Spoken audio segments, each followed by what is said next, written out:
Gracias por seguir con nosotros en la quinta temporada de Empresario Empresario, el podcast de negocios en el que nuestros invitados comparten consejos, aprendizajes y su experiencia en el mundo empresarial. Bienvenido. Hola, ¿qué tal? ¿Cómo están? Bienvenidos nuevamente a este episodio, un nuevo capítulo del podcast de Empresario Empresario producido por Tesseler. Juan Carlos, muchas gracias por acompañarnos en este capítulo. Juan Carlos es socio fundador y director general de Compucad. Bienvenido, Juan Carlos. Gracias, Luis Gerardo. Un gusto y un honor participar en este podcast de Empresario Empresario, del que, por cierto, soy seguidor. Qué bueno. Soy cliente de este podcast y me ha aportado, sin duda, muchas varias gracias. ideas. Muchas gracias, Juan Carlos. Quisiera empezar para preguntarte y que nuestros escuchas sepan qué es Compucad, a qué se dedica. Platícanos un poquito primero para introducir a la audiencia. Bien. Mira, Compucad tiene 37 años en el mercado y esto sin duda hace que hoy nuestra oferta de valor o lo que hoy somos o ofrecemos al mercado es diferente, ¿no?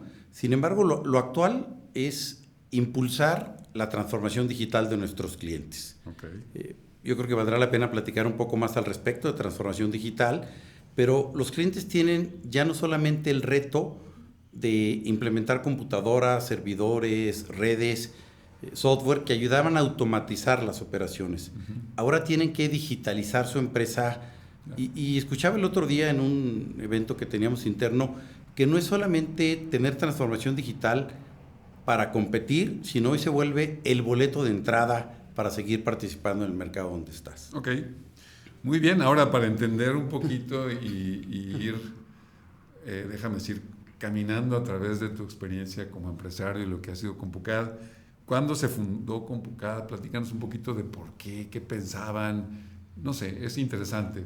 Gracias, la sí. historia. Mira, nosotros arrancamos en 1988, coincide con que salgo de la carrera de Ingeniería en Sistemas en el ITESO en aquel entonces. Creo que te conocí ya en algunos ayeres. Algo pasó de tiempo. En esos tiempos, correcto. Y bueno, fundamos la empresa. La verdad es que lo platico cuando a veces apoyamos algunos proyectos de emprendimiento. En aquel entonces era un subempleo. O sea, nos salimos con mi socio Arturo, que tú conociste en su momento, el otro socio fundador, y era un subempleo porque ganábamos menos ingreso, menos sueldo del que ganaban mis compañeros que tomaron chambas en HP, en IBM o en diferentes era una especie de autoempleo. Compañías. Pues yo le llamo subempleo porque ganas menos. El autoempleo lo alcanzas después, cuando ya al menos ganas lo que vales en el mercado. Claro. Y digamos, y empiezas a tener una empresa cuando ya generas utilidades y generas empleo. O yo diría primero generas empleo y luego utilidades. Claro. Entonces es de subempleo, autoempleo y demás.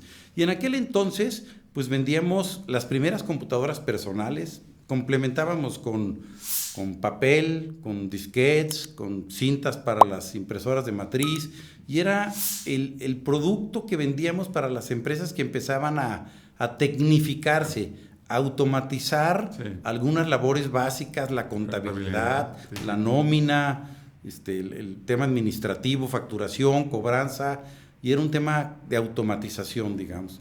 Y con eso arrancamos en 1988.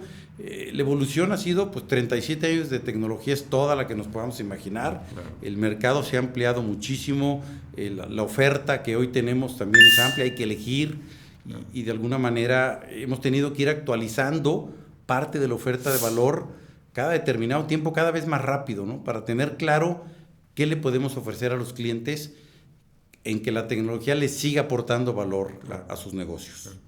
Quizás, como sucede con muchos empresarios, Juan Carlos, al principio vas un poco pues, a vender lo que se vende, ¿no? O a que lo que te quieran comprar. ¿Cuándo sucede que cambia este enfoque de Compucad o de ustedes como empresarios y empiezas a ver ahora sí que la empresa de una manera distinta? ¿Cuál es ese hito que hace que ya no nomás vendas lo que se vende?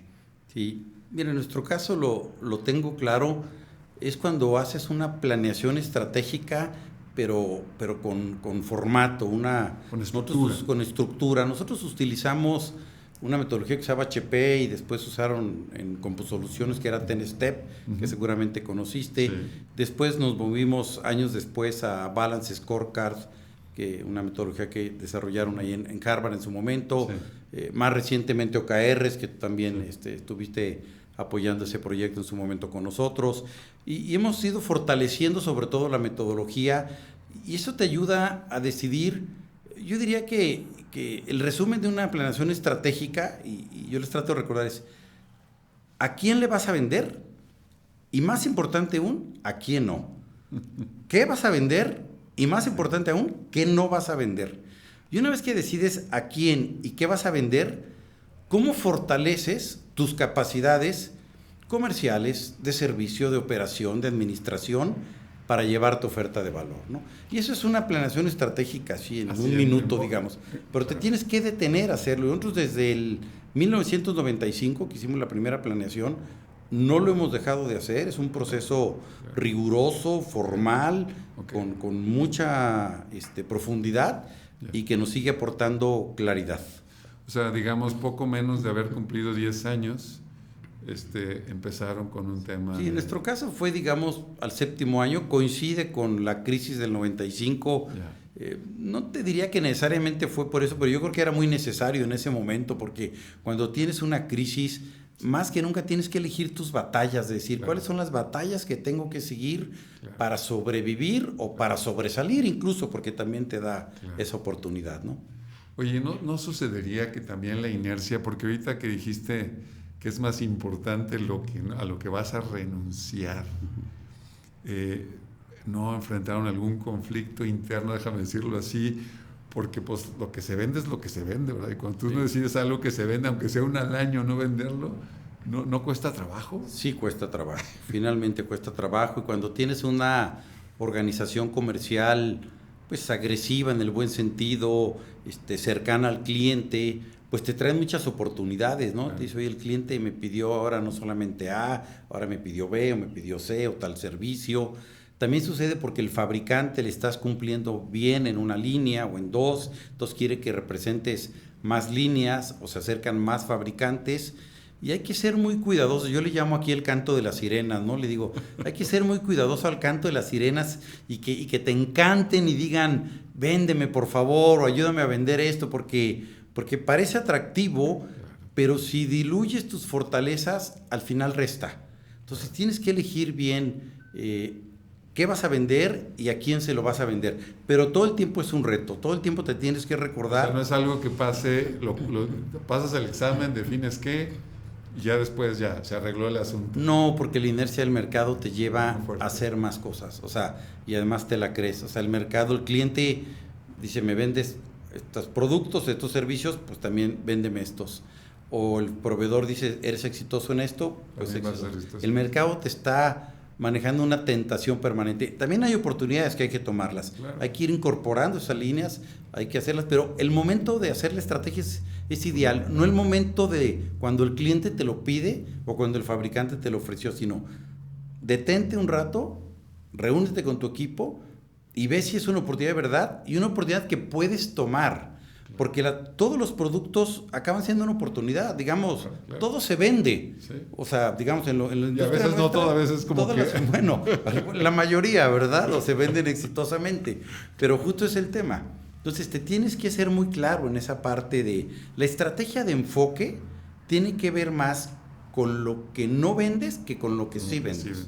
Esa es la verdadera decisión. Juan Carlos, de lo que comentabas respecto a los fabricantes y a los clientes, y en un mundo tecnológico que todo el tiempo tiene productos nuevos, cosas nuevas, me imagino que la presión, por un lado, por parte del fabricante que tiene cosas nuevas, pues debe ser relevante. Y dijiste, oye, nos tenemos que poner de acuerdo y discutir para ver que sí, qué tan fácil o qué tan difícil es hacer tomar estas decisiones, ¿no? No todo funciona. Claro. No todo tiene éxito en el mercado. Mira, nosotros tenemos, yo diría, permanentemente un objetivo estratégico que es mantener la alineación estratégica con los fabricantes. Uh-huh. Entonces, le dedicamos tiempo durante el año a que esa alineación estratégica funcione. ¿Qué implica? Y lo hacemos de arriba para abajo. Por ejemplo, buscamos asistir a sus eventos mundiales o nacionales para conocer su visión de largo plazo, mediano largo plazo, su estrategia de corto plazo que los encamine esa visión, su oferta de valor actual y demás. Y luego de ahí vamos desplegando su estrategia de go-to-market que tienen, entenderla, y ya vamos conectando eso con nuestros líderes comerciales, su estrategia de oferta de valor, y entonces conectando ahí con nuestro equipo de servicios, equipo técnico para las certificaciones, para la habilitación, para los equipos necesarios. Entonces, lo primero que lo vemos como una empresa que nos da mucho valor en el tema y son empresas exitosas. Claro. Después, y desde ahí ya pensamos en el cliente, elegimos de eso qué le puede servir a nuestro mercado. Claro. Porque finalmente estos fabricantes prácticamente todos son fabricantes mundiales. Sí. Entonces tienen una oferta que sirve para el mercado de Estados Unidos, con mucho poder, de Europa, de Asia, de mucho poder. Algunas cosas, digamos, por precio no son viables en México, claro. Otro por regulaciones o por anchos de banda, la tecnología, claro. o a veces no hay suficiente mercado para meterte en una tecnología que es demasiado puntual, o sea, no te puedes adelantar tampoco. Sí. Entonces lo vamos eligiendo juntos. Y somos muy claros con ellos. Nosotros tenemos, digamos, una propuesta con ellos. Y yo quiero ser un integrador, una empresa que te represente y haga muy bien, y lleve muy bien tu oferta de valor a nuestros clientes. Y por lo tanto, esta parte sí lo vamos a hacer y esta no. Y buscamos de manera intencional no tener marcas que se compitan, sino que se complementan. Eso es sentir muy cómodo a los fabricantes que trabajan con nosotros. Claro. Saben que estamos a muerte con ellos en su tecnología, pero también hace sentir muy cómodos a nuestros clientes, porque somos expertos en esa marca, porque estamos certificados. Que no pudiera ser si estuvieras muy disperso. No podría ser. Le digo, oye, y por eso a los clientes también le decimos, en esos momentos de verdad que hablábamos hace rato, decir, oye, es que esta marca yo no la vendo porque te ofrezco en esta ser el mejor. Claro. El que te dejen certificada, el que te pueda hacer pruebas de concepto, el que te pueda dar soporte, claro. Etcétera, ¿no? Y en el lado del cliente, me imagino que también a la hora que un cliente quiere esto y llega al punto en donde pues esto no te lo puedo ofrecer, ¿también has tenido conflictos o tienes alguna historia de pues le tuvimos que decir a un cliente que no y es válido? Sí, pues sí le hemos dicho a muchos clientes que no con ciertas marcas que no vas a manejar. Y yo creo que la respuesta para ellos los deja tranquilos en función de que yo me puedo comprometer a darte un servicio extraordinario para ti, que es lo que dice nuestro propósito, con todas estas marcas, porque las dominamos. Claro. Con estas no es que la marca sea mala, yo le digo, la marca es muy buena, si esto es estándar, lo que compras, pues adelante, búscate una empresa experta en el tema, una empresa que se comprometa, ¿no? Claro. Pero somos claros con ambos, creo que la claridad se agradece, claro. y el comunicarlo oportunamente, yo te diría que no nos ha generado problemas, nos ha evitado problemas. A la larga sí. Pasa que en el corto plazo quizás la gente se desanima un poco. Pues le podía vender esto, no se lo voy a vender, ¿no? Bueno, sí, eso puede suceder con tu vendedor o con tu fuerza de ventas, claro. O ves pasar el negocio que pudo haber sido mío. Pero a la larga tú sabes que te va a ir mejor. Sí, y a veces sí hemos dicho que sí en algunas ocasiones y más veces nos ha costado en meternos en temas que no conocemos, porque además se conecta con la evolución que ha tenido la tecnología en el mercado. Volviendo a lo que decía al principio, los clientes antes compraban tecnología para automatizar. Hoy están en un proceso de transformación digital. ¿Qué viene siendo esto? Es un tema donde a través de la digitalización de sus empresas se vuelven más competitivos.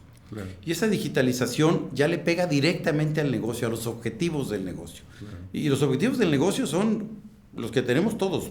Satisfacción del cliente, dar mejor servicio, vender más, gastar menos, tener una mejor EBITDA. O sea, esos son los objetivos que ellos buscan cuando hoy invierten en tecnología. Claro. Y para eso requiere servicios asociados y requiere especialización. Claro. Entonces, hoy menos que antes podemos abrir el portafolio, claro. Sobre todo porque estamos en la última milla atendiendo al cliente, ¿no? Sí. Nuestro rol es el que trabajamos con las áreas de TI de los clientes, claro. Hoy con las áreas de negocio, a que la tecnología que ellos compren, más sus procesos, sus datos y su cultura organizacional, que son los 4 componentes de una transformación digital, los lleve a cumplir sus objetivos. Quieren tratar con especialistas, definitivamente. Claro. Y esa es nuestra oferta hoy. Muy bien. Déjame cambiar un poquito el foco, conociendo un poco de tu historia. Y bueno, con muchos empresarios con los que he platicado en este podcast, cuando hablas de sociedad, tú me dijiste, oye, iniciamos una sociedad, Arturo, y tú hace 37 años, pero de repente hay crisis, ¿no? Como la que yo sé que hubo en su momento.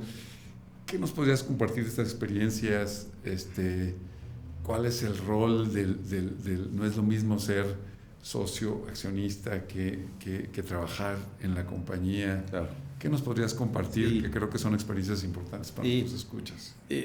Mira, efectivamente en 1988 yo arranco el negocio con un socio que hoy no está. En 2011, 2001, 13 años después, decidimos separarnos. Pues, mira, las cosas, uno, porque ya no podíamos trabajar juntos, era derecha, izquierda, arriba, abajo, azul, rojo, pasa, y teníamos visiones de negocio diferentes y demás. Afortunadamente, y eso es importante, él es una extraordinaria persona. Hoy, digamos, la relación quedó tan bien como puede quedar cuando separas un negocio, es difícil, claro. Pero quedó bien, pues él actuó de manera correcta y yo también.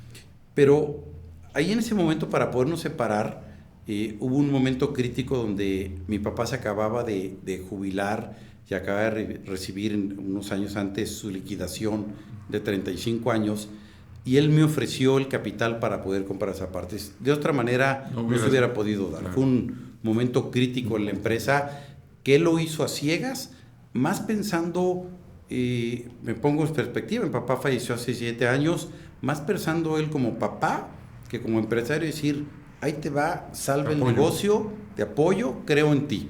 Ahí está. Sin embargo, lo verdaderamente valioso no fue eso, fue lo que vino después, cuando aprendí yo a tener un socio capitalista, porque en ese momento lo habíamos fundado 2 socios industriales.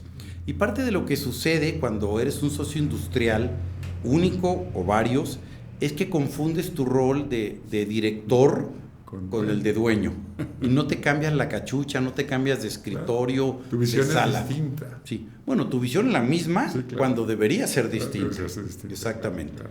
Y entonces, con mi papá o con mi socio industrial, en ese momento me dijo, oye, ¿cómo nos fue este año? Partí a tener estados de resultados anuales, trimestrales, claro. Repartos de utilidades en base a reglas, un mínimo y un máximo. Podía rebotar si íbamos a tener un nuevo proyecto, si él estaba de acuerdo en que tomáramos ese riesgo.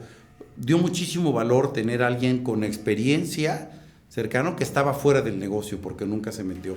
Entonces, y hoy ya no está, papá, insisto, ya no está con nosotros. Sin embargo, hoy yo te diría que sí respeto eso. Yo soy el director de la empresa. Aquí trabajo, tengo mis objetivos, tengo que llegar a la cuota de ventas, tengo que lograr... Y te pagan por eso. Y me pagan por eso, y me pagan lo que vale mi puesto.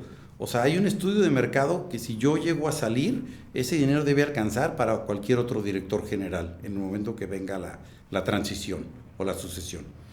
Pero yo ya tengo un consejo, soy presidente de ese consejo, tengo el rol de socio y tomo decisiones como socio, no en la oficina, no en los horarios de oficina, me creo mis espacios, claro. y hago una distinción. Eso es muy importante que los empresarios aprendamos a hacerlo en el camino. Digamos que esta circunstancia, escucho, te llevó a empujar algo que hoy muchas empresas hacen que tiene que ver con institucionalización. O sea, ahí te cayó el 20 de, a ver, pues no es lo mismo, ¿verdad? El socio pues no recibe un peso si no le das tus dividendos, o dependiendo qué también le va, ¿no? Y hay algo que me llama la atención de que dijiste, Arturo, de ti, actuar bien, es decir, el ponerse de acuerdo es factible si tomas en cuenta la otra parte y si actúas de manera correcta, porque hay muchas historias de empresarios o empresas que se terminan o que entran en crisis porque no hay acuerdo, ¿no? Sí, bueno, primero y hay un tema de valores que van contigo a todas partes, ¿no? Y tú debes actuar con buena intención. Aquí utilizamos una frase interés genuino en las personas, ¿no? Y eso es a tus colaboradores, a los directores, a los socios, a los socios, a los proveedores, a los clientes, decir, claro. O sea, les vamos a cumplir a todos, ¿no? Tenemos ese compromiso y lo creemos, sabemos que es parte de la ecuación, ¿no? Sí. Lo puedes traducir a temas prácticos cuando hablas de un socio. El socio no puede estirar la mano a ver si le van a dar o no le van a dar. Tú tienes que escribir cuánto es el mínimo de utilidades que vas a repartir y un máximo. Nosotros tenemos escrito eso. Establecido ya en una Establecido. política. Nosotros Y no la tienen que podemos cumplir. repartir menos del 10 ni más del 35.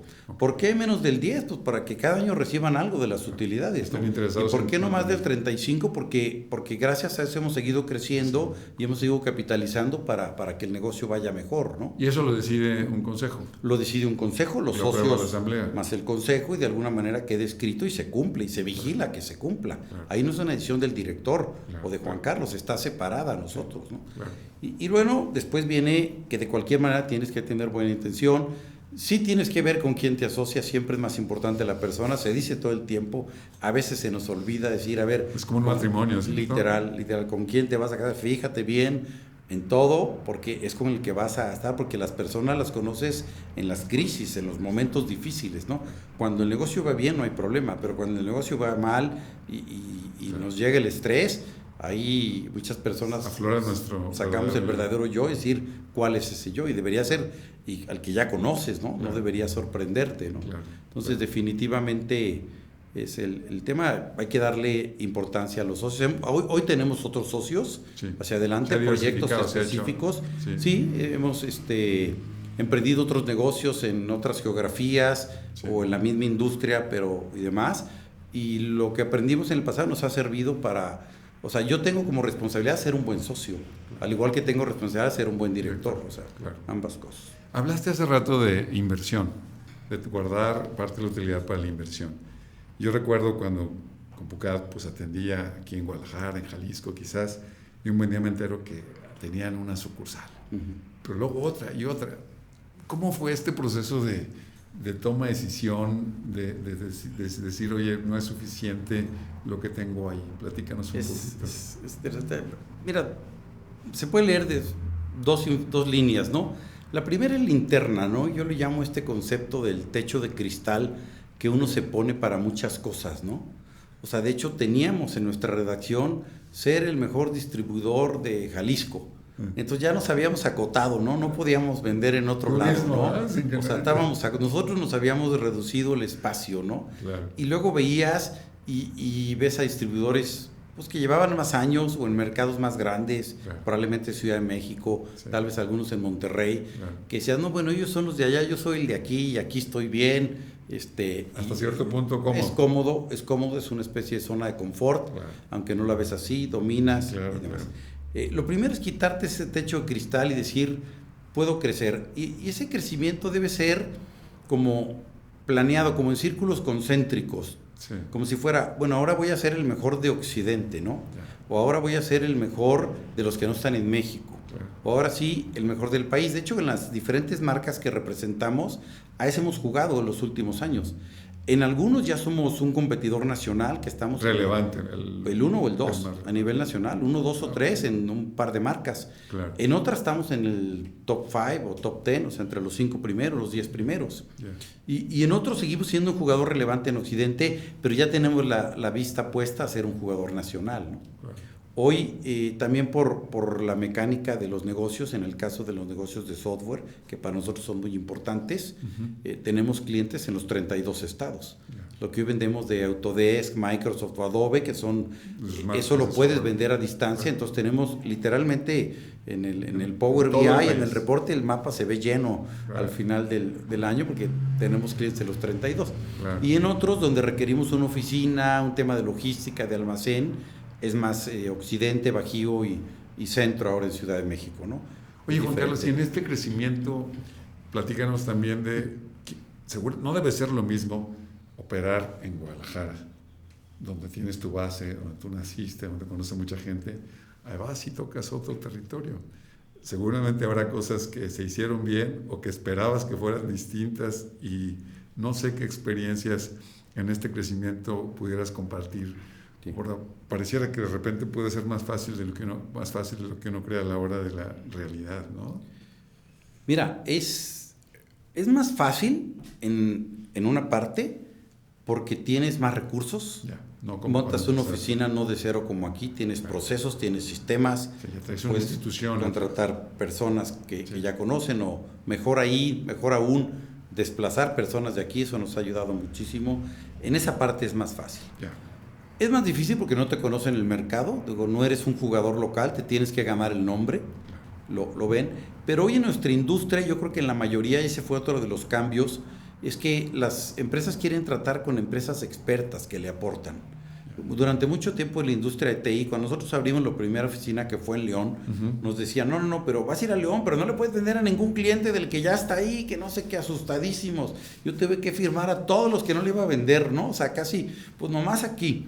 Y al final, pues ya somos uno más, ya se olvidó. Me parece que va en contra de las leyes de mercado, es como un proteccionista. Claro. Entonces ahora no, pues tú ponte ahí. Claro, no declaramos la guerra al local, vamos a crecer el mercado, pero no lo veamos de manera restrictiva, sino estamos agregando las opciones, como cuando agregas en un lugar más restaurantes o más tiendas o más hoteles, enriqueces el ecosistema, claro, de alguna manera. Y entonces, pues yo creo que los hemos ayudado a crecer y ellos nos han ayudado a crecer a nosotros.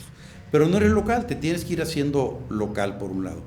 Y otra cosa que es retadora también cuando tienes, nosotros le llamamos oficinas foráneas a lo que son sucursales, los procesos y el nivel de atención siempre está un poco abajo, es difícil, se quejan mucho, estamos ahí metidísimos, pero es todo un reto. Yo les digo, tienen que tener el mismo nivel de atención que tienen aquí, el mismo nivel de oficina, de procesos, de sistemas, de CLA interno, y eso cuesta mucho trabajo, permanentemente. Es un tema que va mucho más allá de la intención, es decir, lo quieres replicar, pero ¿cuáles has encontrado que son esas cosas para que lo que haces aquí pueda ser muy similar? Déjame, si tú lo ves en un McDonald's, por poner el ejemplo más típico, ¿no? Que todo el mundo atiende igual, pero ¿qué han encontrado en Compucat como para que esto pueda ser más uniforme? Bueno, digo, si nosotros vendiéramos solamente 1,000 hamburguesas al día de 3 tipos, pues serían los procesos. Serían los procesos y la automatización. Eso claro, ayuda mucho.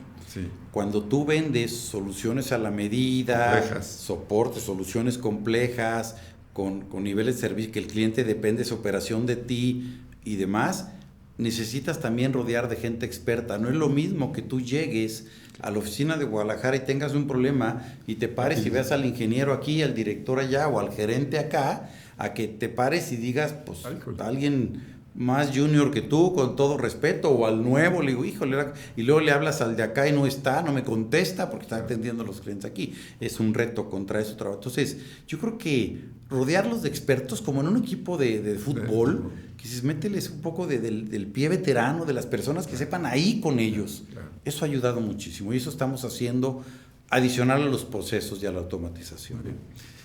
Al principio de la plática, Juan Carlos, nos comentabas respecto al tema de la transformación digital. Compucat también es una empresa. ¿Qué implica esto hacia adentro? Porque es algo que ofreces, pero ¿qué retos tiene una empresa tecnológica? Porque tú todos los días trabajas con tecnología. ¿En qué momento te cae ese 20 de que también es hacia adentro? ¿Qué retos han enfrentado? Platícanos un poquito de la propia experiencia de Compucat. Claro. Sí, pero primero te diría que el tema de transformación digital es un término que no está tan posicionado en las empresas como debería de estar, y mucho menos homologado. O sea, cada quien incluyendo a los que estamos en la industria. ¿A quién entiende por algo? Si hiciéramos una prueba y tú lo escribes ahorita en una hoja y otra, sacamos resultados del 50%, si bien nos va, o sea, seguro, no va a cuadrar, y tenemos 30 y tantos años aquí en la industria, ¿no? Claro. Entonces, el problema es que no está muy homologado el tema, y ahorita te platicaré un poco qué estamos haciendo nosotros para tratar de que se entienda igual, al menos con nuestros clientes y hacia adentro y con todo nuestro equipo, ¿no? Claro.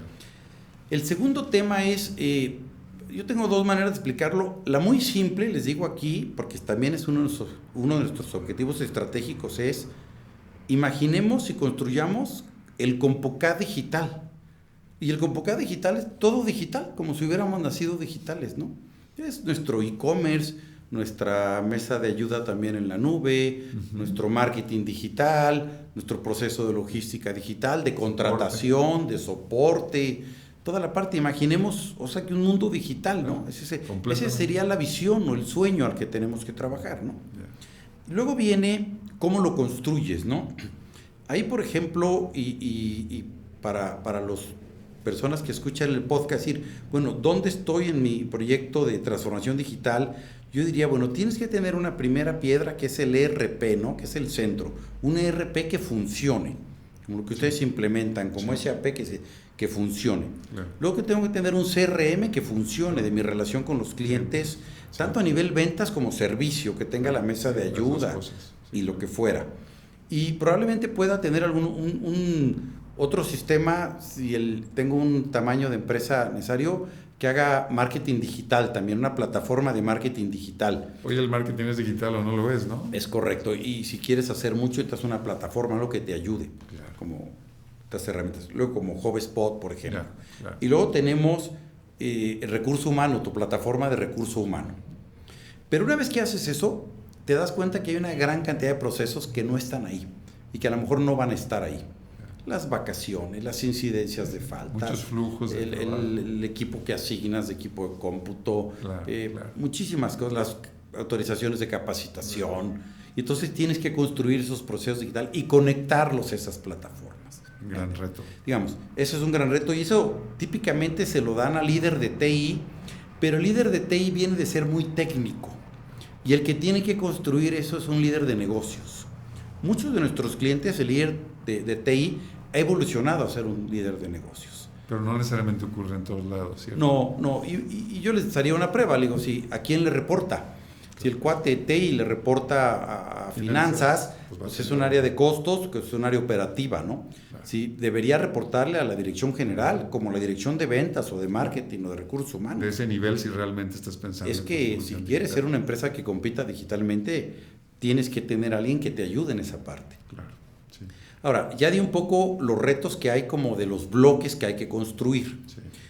Pero el verdadero plan se trabaja con un framework que nosotros hemos impulsado con nuestros clientes, que tiene 4 partes, 4 pilares. La primera parte es la cultura, ¿no? Y en la cultura tiene que ver el liderazgo de la dirección que quiera. En muchos directores lo que sucede, y dependiendo si el director, digamos, tiene cierta edad y no es tan tecnológico, él se siente imposibilitado y no lo ve fácil, dice, no. Hasta temor. Hasta temor, lo inhibe de alguna manera. Lo que tienes miedo, pues lo rehuyes. Claro.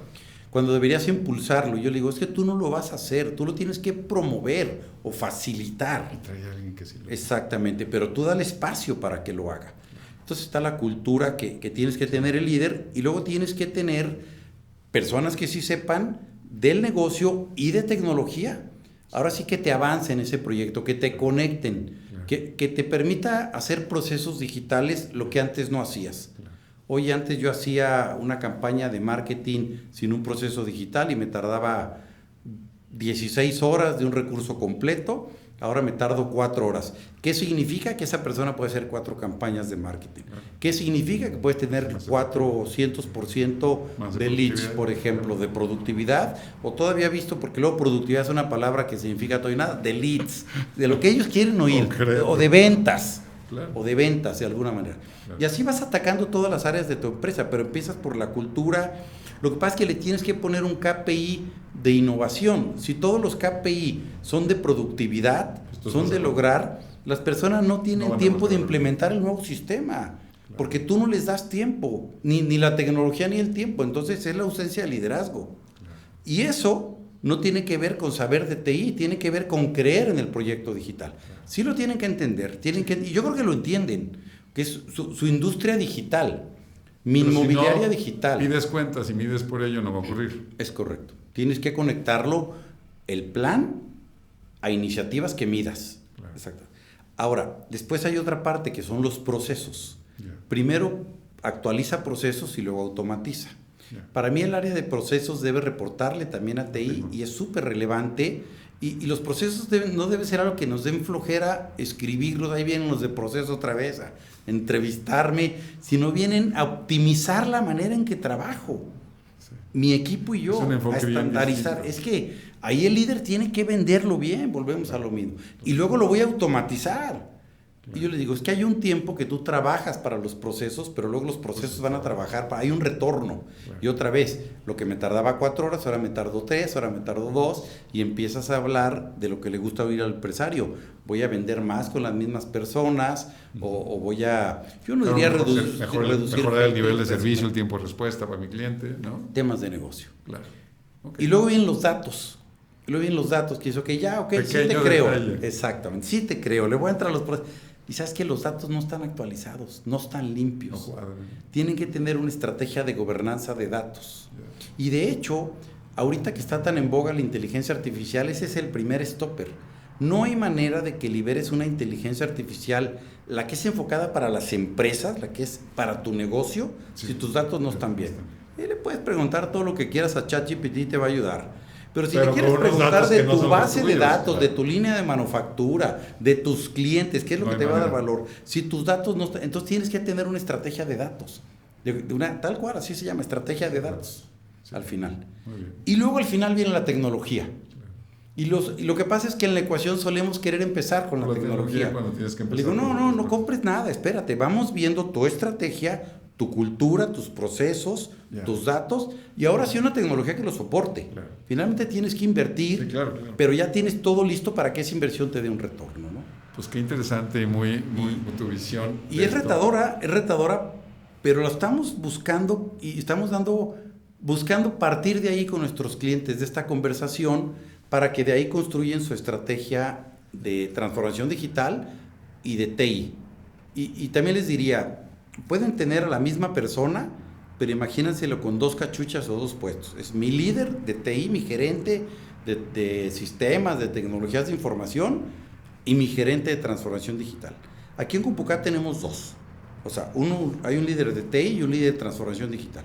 Yeah. Pero en muchas empresas puede ser uno mismo mientras les des 2 KPIs diferentes y 2 estructuras diferentes. Muy bien. Oye, Juan Carlos, quisiera pasar a otro tema que me parece importante porque yo recuerdo haber leído en varias ocasiones en las plataformas, en las cosas que publica Compucat, los reconocimientos que han tenido de Best Place to Work, de mejores empresas, y yo creo que esto tiene su base en unos elementos que platicaste hace un momento que tiene que ver con la cultura, ¿cierto? Yo sé que hay algo ahí que es relevante y que creo que es mucho más poderoso que la tecnología y más de fondo, ¿no? ¿Cómo es la cultura? ¿Qué importancia le has dado y qué ha significado esto para Compucat? Mira, la cultura es lo más importante para nosotros porque lo entendemos como la piedra base.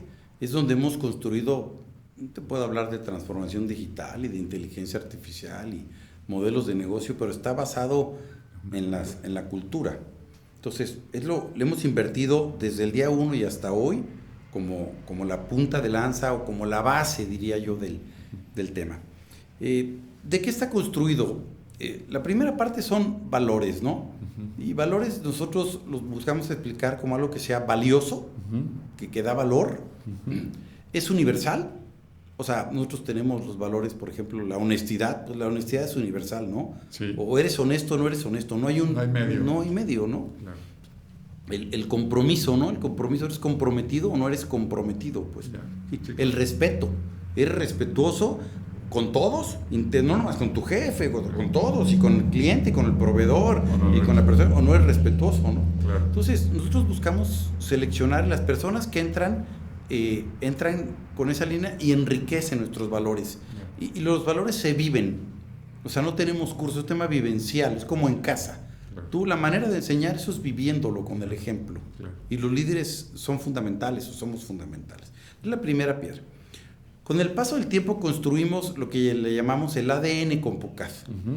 El ADN es algo que sí se va transformando, es como la parte cultural de los pueblos, uh-huh, de las familias o de las organizaciones, que lo vas como alimentando o moldeando, ¿no? Uh-huh. Y ahí hemos incorporado temas un poco más prácticos, pero también relevantes para nuestra cultura. Por ejemplo, la productividad en CompuCAD, el compuqueño, como le decimos aquí, es productivo, ¿no? Okay. El compuqueño trabaja en equipo. El compuqueño está vinculado con el entorno, entiende lo que está pasando y le preocupa el entorno. El compuqueño es un experto en tecnología, eso nos dedicamos, ¿no? Aquí todos somos expertos en tecnología. Claro. Exacto. Y así hay otros elementos que vamos... o sea, yo no puedo volver a un deshonesto honesto, pero sí puedo volver a alguien que no es tan productivo más productivo. Por eso es ADN. Claro. Uno es la base y ahí lo vamos construyendo, ¿no? Claro. Y entonces, a la cultura, a esas dos partes, pues le hacemos una inversión en capacitación, en coaching, en mentoring, en pláticas al respecto. También hacemos evaluaciones, conversaciones para ver cómo va el tema y lo vamos cuidando. Y al final, parecido a cuando inviertes tú, lo que yo decía en el proceso, que luego se regresa, lo de la cultura se regresa, ¿no? Porque las personas que están cuestionadas en una cultura, pues trabajan mejor, están más felices. Compartes valores y compartes propósitos. Compartes así la vida, digamos, el momento, el propósito, claro. y estás dispuesto a dar el extra, eres amable en la empresa, sabes trabajar en equipo. Entonces, sin duda, no lo ha reconocido Great Place to Work, no lo ha reconocido Superempresas de Expansión, pero lo más importante es el reconocimiento. Baja la rotación, sí. Aumenta la productividad y demás. Entonces, sí. O sea, invertir en cultura paga. Invertir en cultura paga. Yeah. Hay un tema aquí medianamente reciente que es ese balance entre la cultura y la productividad. De hecho, te platicaba el otro día que nos veíamos, que escuché en otro podcast de un empresario en Monterrey que se llama Simón Cohen, que me gustó cómo lo describió él y lo traje aquí a la empresa. Estoy buscando implementar, porque lo describe fácil, es lo que hacemos aquí, buscamos hacer aquí, sí. Pero lo escribió, dice, happy people, high performance. Y él dice, yo tengo que tener happy people e iniciativas para tener happy people e iniciativas para tener high performance. Ahora, tenemos que buscar un balance. Sí. Pero el balance no es le quito y le pongo, no es que le voy vaciando, sino uno jala al otro. Conforme tú logras tener personas más felices, la felicidad la puedes dar a través de retos, sí, claro. A través de capacitación. No significa que, vas a venir de vacaciones y te vas a tomar unas cubitas a mediodía. Exacto. No. Exacto. Eso ayuda. Tienen que tener la mejor oficina posible, un entorno laboral, un buen jefe, sin duda. Pero ayuda más la claridad de sus responsabilidades, hacia dónde pueden crecer, un pad de capacitación que se los cumplas, un programa de coaching que los corrija, que los muevas de área. Eso los va volviendo más plenos, más completos, más felices, pero a la vez están listos para tener más performance. ¿Sí? Sí. Y al mismo tiempo, cuando logras más performance, pues también eres más feliz, ¿no? Porque estás teniendo un sentido. Al final es algo que se retroalimenta. Sí. Y como bien dijiste, no es que una a costa del otro, sino ambos, que sería la mejor combinación. Ambos, es como una maquinaria que uno baja, subo uno y sube el otro, subo uno y sube el otro, y así lo están trabajando. Tienes que tener iniciativas para las dos partes. Muy bien. Juan Carlos, pues prácticamente ya se nos agotó el tiempo. La verdad es que muy interesante lo que están haciendo en CompuCAD. Muy interesante este enfoque y esta metodología que tienes de transformación digital. Creo que a nuestros escuchas les van a hacer muchos clics. Finalmente, solamente quisiera preguntarte si hay algo que por ahí se haya quedado o qué cosa quisieras que los escuchas se llevaran de esta charla que hemos tenido el día de hoy, Juan Carlos. Sí, gracias, Luis Gerardo. Digo, un mensaje sobre el tema tal vez de inteligencia artificial. Hoy tan en boga, lo que está pasando con él, yo les diría, si quieren tener un proyecto de inteligencia artificial en su empresa, actualicen su proyecto de transformación digital primero.